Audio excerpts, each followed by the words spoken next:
চট্টগ্রাম হাটিয়ারি যদি কখনো যান, সেনাবাহিনী ক্যাম্প যেটা আছে, সেনাবাহিনী ক্যাম্প দিয়ে ঢুকার সময় দেখবেন রাস্তার দুই পাশে পাহাড় আর লেক দেখা যায়। দুই পাশে পাহাড়ে কি আছে?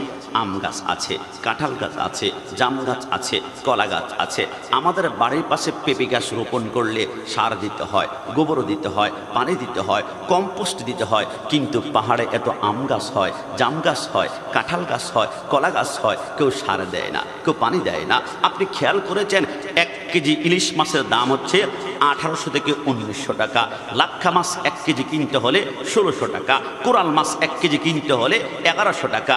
আপনি খেয়াল করেছেন পাশে কিন্তু অনেকের পাঙ্গাসের চাষ করে খাবার দেয়, তেলাপিয়ার চাষ করে খাবার দেয়, তারপরে সুন্দরভাবে উঠতে পারে না। কিছুদিন পরে গরম পড়লে মাছগুলা মরে যায়। কিন্তু সাগরে ইলিশ মাছকে কোনোদিন খাবার দিতে শুনলাম না, লট্টা মাছকে খাবার দিতে শুনলাম না, চিংড়ি মাছকে খাবার দিতে শুনলাম না। এত দামি মাছ কোনো খাবার নাই, সৃষ্টি হয় কোত্থেকে? ওগো আল্লাহ, পাহাড়ে কেউ পানি দেয় না, খাবার দেয় না, স্বাদ দেয় না, সৃষ্টি হয় কোত্থেকে? আমার আল্লাহ বলে, বান্দা বিশ্বাস করো, আমি আল্লাহর প্রতি আস্থা রাখো। প্রত্যেক দিন ফজরের সময় যখন তাহাজ্জুদের সময় হয়, আমি আল্লাহ প্রত্যেক বান্দার দরজার সামনে একজন ফেরেশতা পাঠাই। ফেরেশতা কি নিয়ে পাঠাই? একটা খাজিনা, রিজিক নিয়ে পাঠাই। ফেরেশতা আমার বান্দার দরজার মধ্যে রিজিক নিয়ে দাঁড়িয়ে থাকো। বান্দা যখন ফজর নামাজে আল্লাহু আকবার আজান শুনে দরজাটা খুলবে মসজিদে যাওয়ার জন্য, অথবা নামাজ পড়বে ঘরে ওযু করার জন্য দরজাটা খুলবে, তার রিজিকগুলো ঘরের ভিতরে এরকম নিক্ষেপ করে দিয়ে তুমি আসমানের মধ্যে চলে আসবে। নিক্ষেপ করে দেয়। কিছু কিছু ফেরেশতা বলে, আল্লাহ আমি তো রিজিক নিয়ে 3টা থেকে দাঁড়িয়ে আছি, কিন্তু 5টা বেজে যায়, বান্দা তো ঘুম থেকে উঠে না। 6টা বেজে যায়, বান্দা ঘুম থেকে উঠে না। আল্লাহ সূর্য উঠে গেল, ফজর নামাজের টাইম শেষ হয়ে গেল, বান্দা এখনো ঘুম থেকে উঠে না, দরজা বন্ধ। আমি রিজিকগুলা কি করব? দরজা না খুললে তো রিজিক আমি তার ঘরে পাঠাতে পারছি না, নিক্ষেপ করতে পারছি না। আমার আল্লাহ বলে, তার নসিব হচ্ছে বদনসিব, তার রিজিকগুলা তুমি পাহাড়ের মধ্যে নিক্ষেপ করো। পাহাড়ে নিক্ষেপ করলে ওইখানে কলা গাছ হয়, আম গাছ হয়, জাম গাছ হয়, পেঁপে গাছ হয়, কাঁঠাল গাছ হয়। আমার আল্লাহ বলে, ফেরেশতা তুমি তার রিজিকগুলা পানির মধ্যে নিক্ষেপ করো, সেইখান থেকে ইলিশ মাছ, লাক্ষা মাছ আর লইট্টা মাছ, চিংড়ি মাছ হয়। একটু জবান খুলে বলে সুবহানাল্লাহ। রিজিক আপনি নিবেন কি নিবেন না, সিদ্ধান্ত আপনার কাছে। বিশ্বাস করুন, দুনিয়ার জমিনটা আল্লাহ এত সুন্দর করে সাজিয়েছেন। সকালবেলায় যারা ডায়াবেটিস আছে, ডাক্তার সাহেব কি বলে, আপনার ডায়াবেটিসের রোগী তো একটা কাজ করবেন, সকালবেলায় ঘুম থেকে তাড়াতাড়ি উঠবেন, উঠে সকালবেলার হাওয়া নিঃশ্বাস দিয়ে টান দিবেন। আমি তো অবাক হয়ে গেলাম, সকালবেলার হাওয়া নিঃশ্বাস দিয়ে টান দিলে লাভ হবে কি? দুপুরের দিলেও তো হয়, বিকালের দিলেও তো হয়, রাতের। আমার আল্লাহ বলেন সকালবেলার হাওয়া লাগবে। আল্লাহ কেন? আমার আল্লাহ বলে, সকালবেলায় কে উঠে? যারা মুসলমান ইমানদার, নামাজ পড়ার জন্য। কাফের সকালবেলায় উঠে না, মুশরিক উঠে না, মূর্তি পূজারে উঠে না। সকালবেলা যখন ইমানদার ব্যক্তি নামাজটা শেষ করে যখন সে ঘর থেকে বের হয়ে আমি আল্লাহর জিকির করে নিঃশ্বাস পেলে, ইমানদার ব্যক্তির নিঃশ্বাস আমি আল্লাহর কাছে এত দাম, তার নিঃশ্বাসটা যখন সকালের বাতাসের সাথে মিক্স হয়ে যায়, আমি আল্লাহ এটাকে আর শুধু বাতাস রাখি না, এটা দুনিয়ার 153টা রোগকে ভালো করতে পারে। ওই বাতাসটা একটা মেডিসিন, ঔষধ হয়ে যায়। জোরে বলি সুবহানাল্লাহ। বিশ্বাস করেন, আমার আল্লাহ বলে, নামাজি ব্যক্তির নিঃশ্বাসগুলো আমি আল্লাহর কাছে দামি। কারণ কিয়ামতের ময়দানে প্রথম প্রশ্ন হবে, তোমার নামাজটা ঠিক মতো আদায় করেছে কিনা। এই জন্য আমরা আসুন, তবে প্রত্যেক জায়গায় সালাত মানে নামাজ এমনটা নয়। আমরা সকলে শুনেছি, আল্লাহর হাবিব যখন মেয়ারাজে যেতে লাগলেন, মুসা কালিমুল্লাহর কবরের পাশ দিয়ে যাচ্ছিল। আমরা পটিয়ার বাইরে কি শুনেছি? মুসা কালিমুল্লাহকে আমার রসুল দেখলো কবরের মধ্যে দাঁড়িয়ে দাঁড়িয়ে সালাত আদায় করছে, নামাজ আদায় করছে। কিন্তু আমি গোলাম রাব্বানি কাসেমের বুঝে আসে না, যেই নবীর পিছনে 1,24,000 পয়গাম্বর 2 রাকাত নামাজ পড়ার জন্য সুবহানাল্লাযী আসরা বিআবদিহি লাইলাম মিনাল মাসজিদিল হারামি ইলাল মাসজিদিল আকসা, মসজিদে আকসাতে দাঁড়িয়ে আছে। সেইখানে আমার রসুল মুসা কালিমুল্লাহর কবরের পাশ দিয়ে যাবে। মুসা কালিমুল্লাহ আমার নবীকে দেখো না দেখার ভান করবে, আমার নবীকে দেখো নামাজ ছাড়বে না, এমনটা হতে পারে না। কারণ কবরে নামাজ পড়া ফরজ নয়, ওয়াজিব নয়, সুন্নত নয়, নফল নয়। কবরে নামাজ পড়লে দারাজাত বৃদ্ধি হবে, এই ছাড়া অন্য কোনো সওয়াব নয়। আসলে কি মুসা আলাইহিস সালাম কবরে, আমার নবী যখন যাচ্ছিল, আমার নবী মুসা আলাইহিস সালাম কবরে দাঁড়িয়ে দাঁড়িয়ে সালাত মানে কি নামাজ? আমি ডিকশনারি খুললাম, ফরঙ্গে রাব্বানি, ফরঙ্গে জাদিদ, আমি দেখলাম সালাতের মোট একটা অর্থ নামাজ নয়, সালাতের মোট 52টা অর্থ রয়েছে। তার মধ্যে একটা অর্থ হচ্ছে সল্লু আলাইহি ওয়া সাল্লিমু তাসলিমা। কসম খোদার, আমার নবী যখন মুসা কালিমুল্লাহর কবরে পাশ দিয়ে যাচ্ছিল, মুসা কালিমুল্লাহ কবরে দাঁড়িয়ে নামাজ আদায় করছে না। আমার নবীকে দেখে মুসা কালিমুল্লাহ কবরে দাঁড়িয়ে ইয়া নবী সালাম আলাইকা বলো নবীকে সালাম দিয়েছিল। জোরে বলে সুবহানাল্লাহ। এই জন্য নামাজ শব্দের অর্থ শুধুই নামাজ এমনটা নয়, সালাত শব্দের মাঝে মাঝে অর্থ হচ্ছে সল্লু আলাইহি ওয়াসাল্লিমু তাসলিমা। যুবক আমার, পর্দানিশীন মা বোনেরা, অন্তরে কান লাগাবেন। দুনিয়ার জমিন থেকে যাওয়ার পরে কবরের পরে আরেকটা জায়গা হবে। ইদাস সামাউ ফাতারাত ওয়া ইদাল কাওয়াকিবু তাসারাত ওয়া ইদাল বিহারু ফুজ্জিরাত ওয়া ইদাল কুবুরু বু'সিরাত। কিয়ামতের ময়দান হবে। আমি গোলাম রাব্বানি কাশিমি যদি বানিয়ে বলি কিয়ামত নিয়ে আমি কি বা বলতে পারবো, কিন্তু আল্লাহর কোরআন বলে কিয়ামতের ময়দান যখন হবে আসমানগুলা টুকরা টুকরা হয়ে যাবে, রাঙ্গামাটি, খাগড়াছড়ি, বান্দরবনের পাহাড়গুলা দেখতে পাচ্ছ। চিন্তা করো, এত বড় বড় পাথরগুলা কিয়ামতে কি হবে, পাহাড়গুলা জানি কোন দিকে যায়। কিন্তু আল্লাহর কোরআন বলে কিয়ামতের ময়দানে পাহাড়গুলা তুরার মতো উঠতে শুরু করবে। আমাদের সাইক্লোন হলে, সিডর হলে আমাদের যুবক ভাইয়েরা R15 মোটর সাইকেল নিয়ে সি বিচ চলে যায়। দেখে তো সাইক্লোনটা জানি কেমন হয়, কি জোরে মানে পানিটা দে করে আমাদের দিকে এগিয়ে আসে। কিন্তু কিয়ামতের ময়দানে সাগরের নিচ থেকে আর পানি উঠবে না। ওই দিন কিয়ামতের ময়দানে সাগরের নিচ থেকে আগুনের লাভাগুলা বের হতে শুরু করবে। ওয়া ইদাল কুবুরু বু'সিরাত, মানুষগুলা পতঙ্গের মতো দৌড়াদৌড়ি শুরু করবে। আল্লাহর নবী বলে কিয়ামতের ময়দানে 4টে স্টেশন হবে। একটা হবে মিজান, একটা ফুলসিরাত, একটা হাউজে কাউসার, আর একটা হবে মাকামে মাহমুদ। এবার আমার আল্লাহ মিজান পাল্লার কাছে একজন বান্দাকে ডাক দিয়ে বলবে, হে বান্দা, কালিমা পড়েছ, মুসলমান হয়েছ, তবে আমার নামাজটা কোনো পড়লি না। তোমার ডান কদমটা জায়গার মধ্যে রাখো। একটা সিজদার হিসাব ছাড়া ডানেও কদম নাড়াতে পারবে না, বামেও নিতে পারবে না, সামনেও নিতে পারবে না, পিছনে নিতে পারবে না। বান্দা কান্না করে বলবে, আল্লাহ, আমি MP ছিলাম, আমি মন্ত্রী ছিলাম, আমি প্রাইম মিনিস্টার ছিলাম, আমি প্রেসিডেন্ট ছিলাম, আমি মেম্বার ছিলাম, আমি চেয়ারম্যান ছিলাম। আল্লাহ, দুনিয়ার মানুষ এত বিচার আচার আমার কাছে নিয়ে আসছে, কমপ্লেন অভিযোগ নিয়ে আসছে, ওইগুলা বিচার করতে করতে আমার সময় চলে গিয়েছে। মানবতার কাজে আমার সময় চলে গিয়েছে। আমি নামাজ পড়তে পারি নাই, মানুষের জন্য আমি পাগল পারা ছিলাম। আমার আল্লাহ বলবে, ফেরেশতারা, না বান্দা, মিথ্যা কথা বলেছো, আনতা কাজ্জাবুন, তুমি মিথ্যাবাদী। আল্লাহ, কেন? আমার আল্লাহ বলে, ডান পাশে তাকিয়ে দেখো, এই লোকটাকে চিনতে পারো কিনা? আল্লাহ, চিনতে পারি না, তবে চেহারাটা এত নুরানি কেন?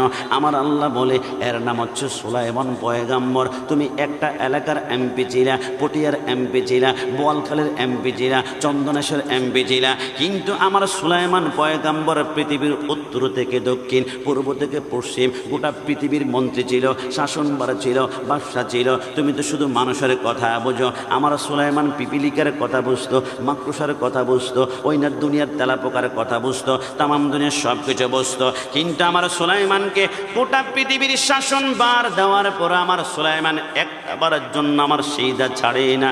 সুবহান রাব্বিল আলা বলে তুমি মিথ্যা বলেছ।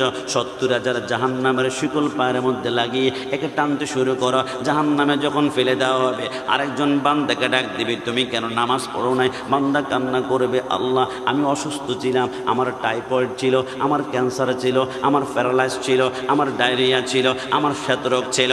আমার আল্লাহ বলবে, আনতা কাজ্জাবুন, তুমিও মিথ্যাবাদী। আল্লাহ, কেন? আমার আল্লাহ বলে, ডান পাশে তাকিয়ে দেখো, একে চিনতে পারো কিনা? আল্লাহ কে? আমার আল্লাহ বলে, এর নাম হচ্ছে আয়ুব আলাইহিস সালাম। 18 বছর তাকে কেনায় কামড়িয়েছে। আয়ুব বলেছিল, আল্লাহ, আমার পার তালু থেকে মাথার তালু পর্যন্ত কেনায় কামড়িয়ে খেয়ে ফেললে আমি বিন্দুমাত্র অভিযোগ দিব না, কিন্তু একটা অঙ্গ যাতে করে কামড় কেউ না দেয়, সেই অঙ্গের নাম হচ্ছে আমার জিহ্বা। আল্লাহ, কেন? আমার আয়ুব আলাইহিস সালাম বলে, আল্লাহ, আমি যাতে করে সিজদার মধ্যে গিয়ে জিহ্বা নাড়িয়ে বলতে পারি সুবহান রাব্বিয়াল আলা, সুবহান রাব্বিয়াল আলা। আমার আল্লাহ বলে, আমি আল্লাহর জাতের কসম করে বলে, পয়গম্বর আয়ুব শুনে নাও, 18 বছর পর্যন্ত আয়ুবকে কামড়িয়েছে, কিন্তু আয়ুব কোনোদিন একটা বার অভিযোগ করে নাই, কান্না করে নাই। 18 বছর পরে আমি আয়ুবকে বলেছিলাম, তোমার ডান পা দিয়ে মাটির মধ্যে একটা ধাক্কা মারো। আইয়ুব আলাইহিস সালাম বলে আমি যখন ধাক্কা মারলাম পানির নিচ থেকে বুদবুদ করে ঠান্ডা পানির একটা নহর বের হলো। আমার আল্লাহ বলে আইয়ুব এই পানি দিয়ে গোসল করো। আইয়ুব আলাইহিস সালাম বলে আমি যখন গোসল করলাম 18 বছর আগে আমার যৌবনটা যেমন ছিল ওইখানে পৌঁছে গেল। আমার আল্লাহ বলে আমি না বলেছিলাম ইন্নাল্লাহা মা'আস সাবিরিন, সবরকারীর সাথে আমি আল্লাহ আছি। একটু জবান খুলে বলি সুবহানাল্লাহ। পরের জায়গা পরের জমিন করে বানায়া আমি রই, আমি তো সে ঘরের মালিক নই। কি কষ্ট হচ্ছে আপনাদের? বলুন না, পরের জায়গা পরের জমিন পরের জায়গা আমি রই, আমি তো সে ঘরের মালিক নই, আমি তো সে ঘরের মালিক। ও সে ঘরে খানা যার জমিদারি,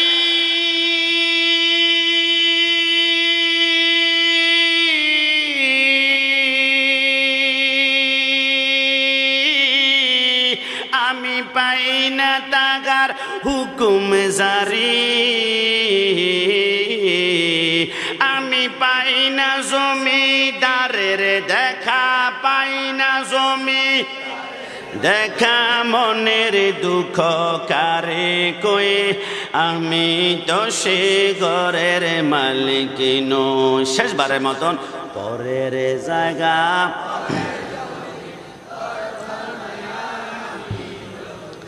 আমি তো সে ঘরের মালিক নই, আমি তো সে ঘরের মালিক নই।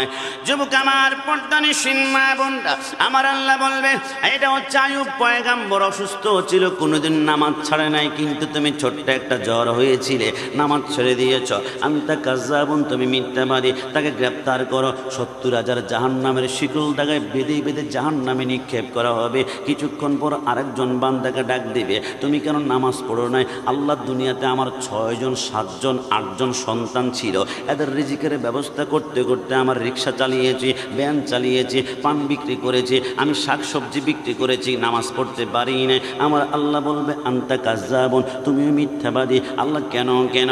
আমার আল্লাহ বলে ডান পাশে তাকিয়ে দেখো, এনার নাম হচ্ছে ইয়াকুব আলাইহিস সালাম। ইয়াকুবের 11 জন সন্তান ছিল, একজন সন্তান পয়গাম্বর ছিল ইউসুফ আলাইহিস সালাম, কিন্তু আমার ইয়াকুব এক ওয়াক্ত নামাজ ছাড়ে নাই, সন্তানকে লালন পালন করেছে। তুমিও মিথ্যাবাদী, জাহান্নামে নিক্ষেপ করো। কিছুক্ষণ পর আরেকজন নারীকে ডাক দেওয়া হবে, হেই নারী, নামাজ কেন পড়ো না? আল্লাহ, আমার স্বামী আমার উপর অত্যাচার করত, আমার স্বামী নির্যাতন করত, আমি ঘর না গোছালে, বাচ্চাকে কন্ট্রোল করতে না পারলে আমার উপর কিল কোনি আমাকে জুলুম করতে। আমার আল্লাহ বললে আনতা কাজ্জাবুন, তুমিও মিথ্যাবাদী। আল্লাহ, কেন কেন? আমার আল্লাহ বলে ডান পাশে তাকিয়ে দেখো, এর নাম হচ্ছে হযরতে আসিয়া। এই ছিল ফেরাউনের স্ত্রী। আসিয়া যখন আল্লাহু আকবার বলে নামাজের মধ্যে দাঁড়িয়ে যায়, ফেরাউন হাতের মধ্যে লোহার বল্লম নিয়ে পায়ের গিরার মধ্যে এত জোরে কোপ মারে, গোশত বের হয়ে আসে, রক্তগুলো বের হয়ে আসে, কিন্তু আসিয়া কোনোদিন একটা বারো উফ কয় না। আমার আসিয়ার রুকুর মধ্যে যায়, ফেরাউন হাতের মধ্যে ছুরি নিয়ে তার পেটের মধ্যে এত জোরে ঘাই মারে, ওইখান থেকে রক্ত প্রবাহিত হয়ে যায়। আমার আসিয়া যখন সিজদার মধ্যে গিয়ে সুবহান রাব্বিয়াল আলা বলে, ফেরাউন তার পিঠের মধ্যে ছুরি দিয়ে ঘাই মারে, কিন্তু আমার আসিয়া কোনোদিন নামাজ ছাড়ে নাই। তোমার স্বামী মাত্র তোমাকে রাগ করে, ঝগড়া করে তুমি নামাজ ছেড়ে দিয়েছ, মিথ্যাবাদী। আমার আসিয়া এমন আসিয়া ছিল, 9 বছর পর্যন্ত আসিয়া বলেছিল, আল্লাহ তুমি হচ্ছ সর্বশ্রেষ্ঠ খোদা, ফেরাউনকে আমি খোদা মানি না, খোদা মানি না। 9 বছর পরে ফেরাউন আসিয়াকে মরুভূমির বালুর মধ্যে ছেড়ে দিয়েছিল, চিৎ করে শোয়াই দিয়েছিল।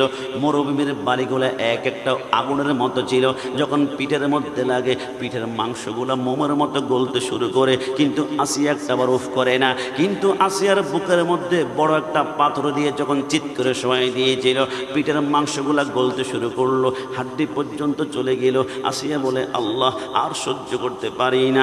আল্লাহ শুনেছি জান্নাতে নাকি তোমার একটা সুন্দর ঘর থাকবে, ওই ঘরের পাশে আমাকে একটা ঘর দান করো না। আমার আল্লাহ বলে, জিবরাইল দেরি করো না, দুনিয়ার মধ্যে 13টা দুনিয়ার মতো বড় করে একটা জান্নাত নিয়ে আমার আসিয়ার সামনে ধরো। আসিয়া দেখে দেখে মুস্কি হেসে হেসে আমার জান্নাতে গমন করবে। জোরে বলি সুবহানাল্লাহ।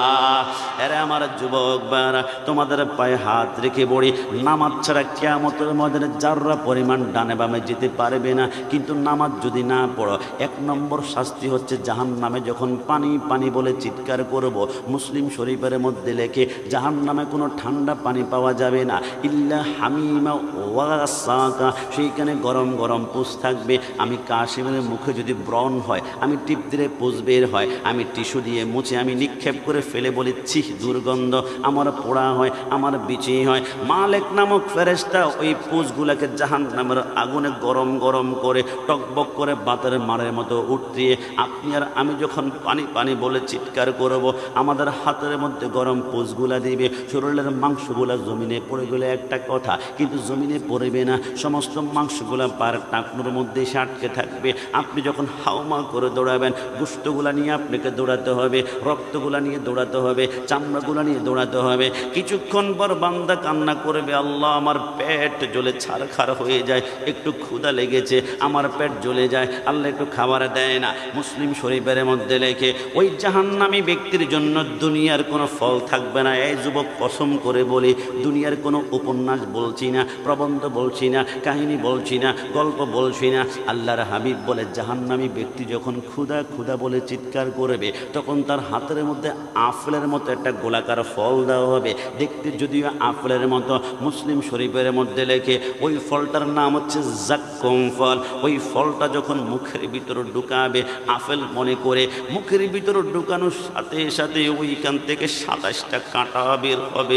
2টা কাঁটা 2টা চোখের টুকরা টুকরা করে ফেলবে, 2টা 2 কাঁটা 2 নাকের ছিদ্র, 2টা 2 চোখের ছিদ্র দিয়ে, আর 21টা ছিদ্র মাথার উপর দিয়ে ছিদ্র ছিদ্র করে মাথার মগজগুলা নাক মুখ চোখ গাড় বেয়ে বেয়ে পড়বে। বান্দা কান্না করবে, আল্লাহ সহ্য করতে পারবো না, মাফ করে দে আল্লাহ। আমার আল্লাহ বলবে, না, 82 জায়গায় বলেছিলাম আকিমুস সালাত, নামাজ আদায় করো। চট্টগ্রামে পিজাটে গার্মেন্টসে জব করতে গেলে একদিনে তুমি না গেলে 1 দিনের বেতন কাটা হয়, 2 দিন না গেলে 2 দিনের বেতন কাটা হয়। বান্দা একটু চিন্তা করো, ফজর নামাজ পড়ো নাই, আমি আল্লাহ যদি ফজর নামাজটা না পড়ার কারণে শাস্তি হিসাবে তোমার জন্য 2 মিনিটের অক্সিজেনটা বন্ধ করে দিতাম, 2 মিনিট পরে তুমি লাশ হয়ে যেতা, কিন্তু আমার নামাজ পড়ো না। আমি ফজরের সময় নাস্তা রেডি করে রেখেছি, তুমি নামাজ পড়ো না। জোহরের লাশ রেডি করে রেখেছি, তুমি নামাজ পড়ো না। আমি রাতের বেলায় খাওয়ার ব্যবস্থা করেছি। আমি আল্লাহ রহমান, কখন যে বান্দা সেইদার মধ্যে একবার আল্লাহ বলে ডাক দেয়, আমি আল্লাহ তুমি বান্দার একবার ডাকে আমি 70 বার তোমাকে সাড়া প্রদান করব। জোরে বলি সুবহানাল্লাহ। রোজে হাসরে প্রথম প্রশ্ন, নামাজে পড়েছ নাকি? নামাজে ছাড়া সবই আমল দেবে তোমায় ফাঁকি। দিশে তেরা নামাজে ছাড়া রোজে হাসরে নেই কোনো উপায়। কোরআন হাদিস খুলে দেখো, কোরআন হাদিস খুলে দেখো, পাবে সবে জায়গায়।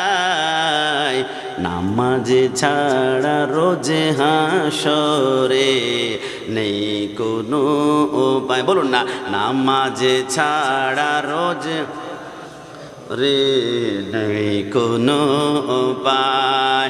যুবক আমার, পর্দানিসীন মা বোনরা, একদম সর্বশেষ কথা, যদি নামাজটা ঠিক মতো আদায় করতে না পারে, তাহলে যেমন জাহান্নাম আছে, আবার 5 ওয়াক্ত নামাজ যদি সঠিকভাবে আদায় করতে পারে, তাহলে জান্নাতুন তাজরি মিন তাহতিহাল আনহার, জান্নাত রয়েছে। আপনি জেনে অবাক হয়ে যাবেন, চট্টগ্রামের সবচেয়ে বড় হোটেলের নাম হচ্ছে রেডিসন ব্লো, সেটা হচ্ছে 5 স্টার হোটেল। 5 স্টার হোটেলে গেলে আপনাকে প্রথম খাওয়ানো হবে কি জানেন? Welcome drinks. এক হয় মাল্টার জুস, না হয় আপনাকে খাওয়ানো হবে পাপাইয়া জুস, না হয় পেঁপের জুস খাওয়ানো হবে। কিন্তু আপনি যখন জান্নাতে ঢুকবেন, জান্নাতের ওয়েলকাম কি দিয়ে খাওয়ানো হবে জানেন?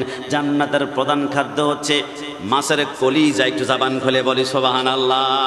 আমি অনেক ভাবলাম দুনিয়ার জমিনে মুরগি আছে, হাঁস আছে, দুনিয়ার জমিনে কত বড় বড় প্রাণী আছে, মাছের কলিজা দিয়ে আল্লাহ প্রথম জান্নাতে ঢোকার সাথে সাথে কেন আমাদেরকে মেহমানদারি করবেন?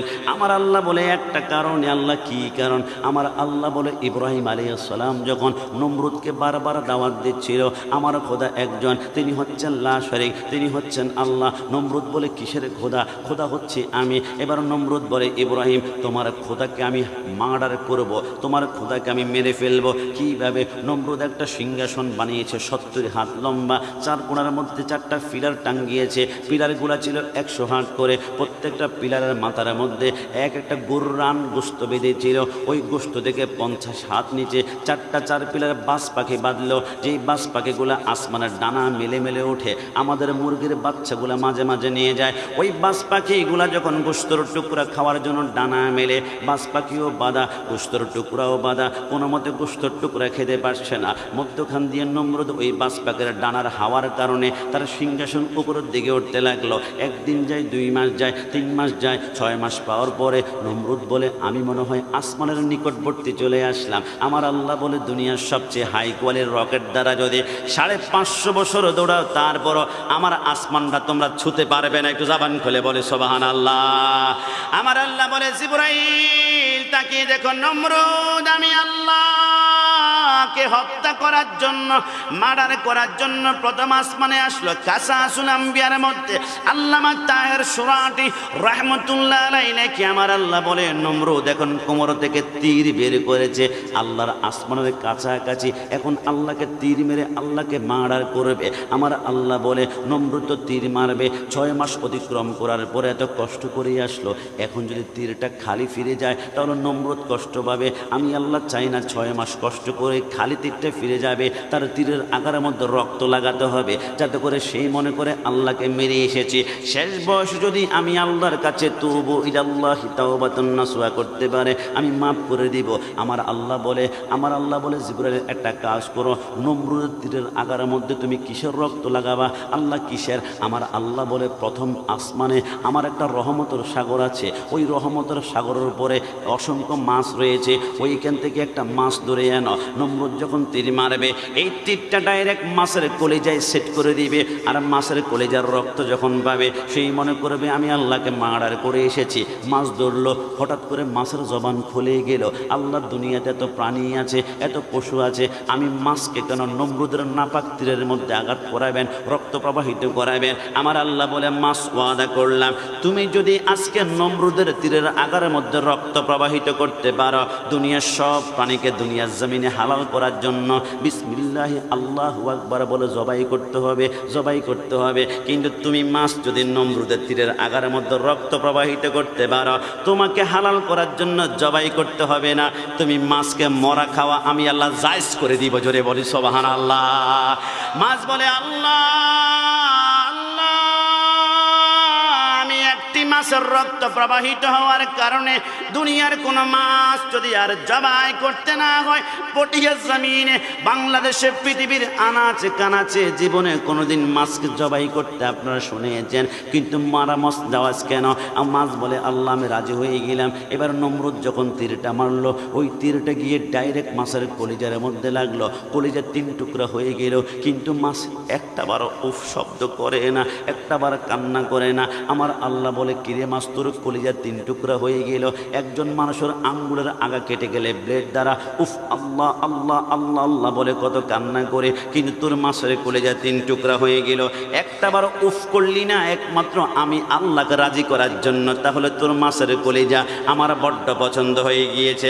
কোন মানুষ যখন জান্নাতে গমন করবে, জান্নাতে গমন করার সময় ওই জান্নাতি ব্যক্তিকে আমি আল্লাহ প্রথম তুই মাছের কলিজা দ্বারা মেহমানদারি করাবো। জোরে বলি সুবহানাল্লাহ। সুবহানাল্লাহ। এই মিছে দুনিয়ায় তুমি থাকিবা কতদিন, হঠাৎ করে ওঠে বেজে, হঠাৎ করে ওঠে বেজে, চলে যাবার বিন থাকিবা কতদিন। বলুন না, এই মিছে দুনিয়ায় তুমি থাকিবা কতদিন।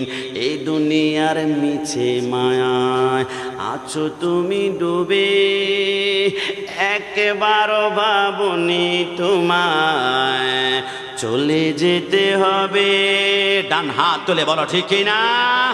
এই দুনিয়া মিছে মায়ায় আছো তুমি ডুবে, একবার ভাবনি তোমায় চলে যেতে হবে। কি হিসাবে দেবে তুমি, কি হিসাবে দেবে তুমি শেষে বিচারের দিন। এই মিছে দুনিয়ায় তুমি থাকবা কতদিন। শেষবারের মতন, এই মিছে কতদিন। মন থেকে বলুন, 5 ওয়াক্ত নামাজ পড়তে চাই কি চাই না? না 2 হাত তুলে আল্লাহকে দেখান, চাই কি না? আজকে থেকে একটা কথা মনে রাখবেন, আল্লাহ যখন বান্দার উপর নারাজ হয়, আল্লাহ যখন আপনার উপর নারাজ হবে, আল্লাহ কিন্তু আপনার রিজিক বন্ধ করবে না।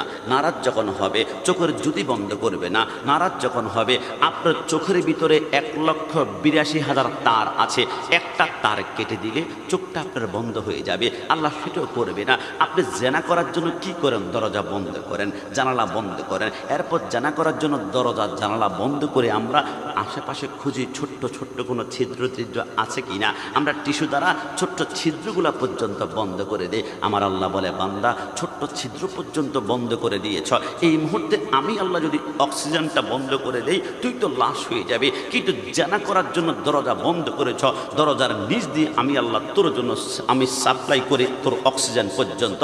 আমি এত রহমান। মনে রেখো, আমি যখন বান্দার উপরে নারাজ হব তখন তার রিজিক নিব না, সব ঠিক থাকবে। আমার আল্লাহ বলে একটা জিনিস আমি আল্লাহ উঠিয়ে নিয়ে যাব। আল্লাহ কি? আমার আল্লাহ বলে সেটা হচ্ছে আসসুজুদ। আসসুজুদ, আসসুজুদ। সিজদা করতে তোমার মন চাইবে না, দোস্ত নামাজ পড়বি না, আমার প্যান্টে একটু সমস্যা আছে, দোস্ত নামাজ পড়বি না, আমার লুঙ্গিতে একটু সমস্যা আছে, দোস্ত আসর টাইম তো চলে যাচ্ছে, আমি গতকালকে রাতে গোসল করতে পারিনি, দোস্ত নামাজ পড়বি না, আমার নামাজ পড়তে ভালো লাগে না। দেখবেন মসজিদে গেলে 2 মিনিটের জায়গা যদি ইমাম সাহেব 3 মিনিট করে আপনার মাথা গরম হয়ে যাবে। তো লেট কেন নামাজ? যখন নামাজের কথা বলবে বিরক্ত লাগবে, ভালো লাগতে চায় না। বুঝতে হবে আল্লাহ আপনার উপর নারাজ, আপনার উপর নারাজ, আপনার উপর নারাজ। আর সেইটা করলে যদি দেখেন সেইটা দেখে মাথা উঠাতেই মন চায় না, মনে করবেন আল্লাহ আপনি জান্নাতের দিকে ডাকছে। জোরে বলে সুবহানাল্লাহ। তাহলে ইবাদত এই সিজদা হবে একমাত্র কার? একটু জবান খুলে বলতে হবে কার? না শাহাদাত আঙ্গুল উঁচা করে বলুন কার? তো আমরা সিজদা একমাত্র যদি আল্লাহর বলি, তাহলে আমাদেরকে মাজার পূজারি বলে কেন আজকে গালি দেওয়া হচ্ছে? আমরা তো মাজার পূজা করি না। মাজার পূজারি তখন বলতে পারতা যদি আমরা মাজারওয়ালাকে খোদা মনে করে সিজদা করতাম। নাউজুবিল্লাহ। আমরা মনে করি আমাদের প্রভু হচ্ছে একজন। এই কথার মধ্যে কোনো সন্দেহ আছে? আমাদের প্রভু এক নবীর উম্মত, জীবন বিধানে ওই শিবাজি কোরআন। তবে কেন কেন হে মুসলমান, এক হও করিয়া হবান। বাইতুল্লাহ এক, মদিনা শরীফ এক, ওহুদ পাহাড় এক, বদরের মাঠে একটা তো জীবনার মরণ তো একটাই, একসাথে মিলে মিশে একটাই প্রাণ। তবে কেন কেন হে মুসলমান, এক হও করিয়া হবান। আমাদের প্রভু কয়জন কয়জন কয়জন